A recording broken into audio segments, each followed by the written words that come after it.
All right. I've been putting up a bunch of posts about independent candidates, and I'm getting two kind of feedback comments, questions that come out of it. The first one is, why now? Why am I doing this now? There's no election right now.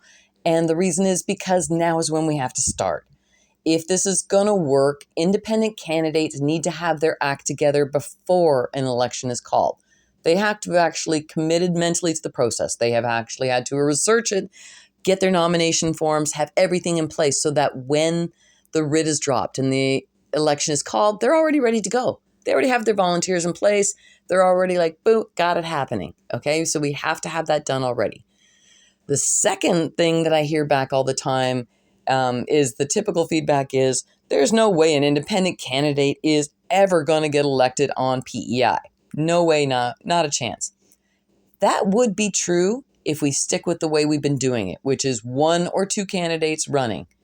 I mean, think about it, and you can check my fancy graphics here. If there are 27 Liberal MLAs and 27 Liberal candidates, 27 Conservative candidates, a bunch of NDPs and Greens, that's a lot of voices out there shouting the political party message. And if you've only got one or two independent voices, not going to be able to be heard. They can easily be ignored by everybody and everything. Now, let's change the game. What happens if you put 3 or 4 independent candidates in every district? That changes everything. You go from having 1 or 2 lone voices to 75 or 100 voices out there. And technically, they're competing, but they're not. What they're doing is they're educating people about 2 things. They're educating them about independent candidates, which is the role of being a representative, not somebody who's in power, but somebody who's in service. And the idea of consensus government, the idea that we don't need one group to be in power and one to be in opposition. What we need is things like the way we run our school boards and city councils and all kinds of things, and how they do things in Nunavut and Nebraska. Everybody who's elected comes to the table to work, and they are there to represent their constituents. That's the agenda. It's not something that's thought up by a think tank or something else. The agenda is the constituents. So anyways, I'm curious to know, what would happen if we ran multiple independent candidates, not we. What would happen if multiple independent candidates ran in every district? Well, ideally, it would change the discourse because independent candidates represent their constituents, so the discourse would now include the concerns of constituents. You'd have a different campaign. Things would run differently. Would independent candidates join together to form a loose network where they share resources, media, where they work together? I would hope so. Would the election coverage or conversation change with an entirely new element? Absolutely. The media can ignore a couple of isolated independent candidates, but could they ignore 75 or 100? Not a chance. So what would it take to try this out? Well, first we'd need 100 awesome Islanders who believe the government should be honest, fair, transparent, and accountable.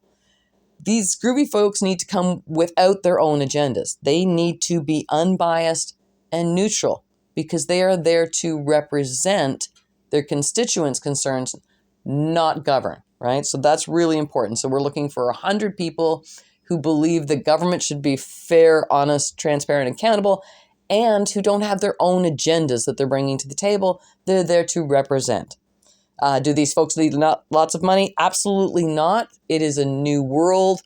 It's not the old system. And also, we would be leveraging the power of 75, 100 people and all the people behind them who would be educating Islanders about consensus government and independent candidates and how we can do things differently here if we just choose to.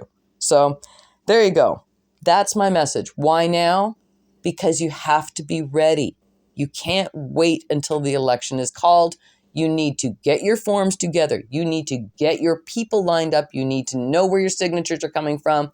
You need it all in place so that you can submit on day 1 or 5 or whatever, just like all the political parties do, because that's what they are doing right now.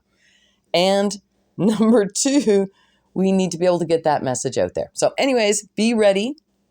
I'm going to leave you with a quote from The Art of Rulership, which is a really old book like The Art of War.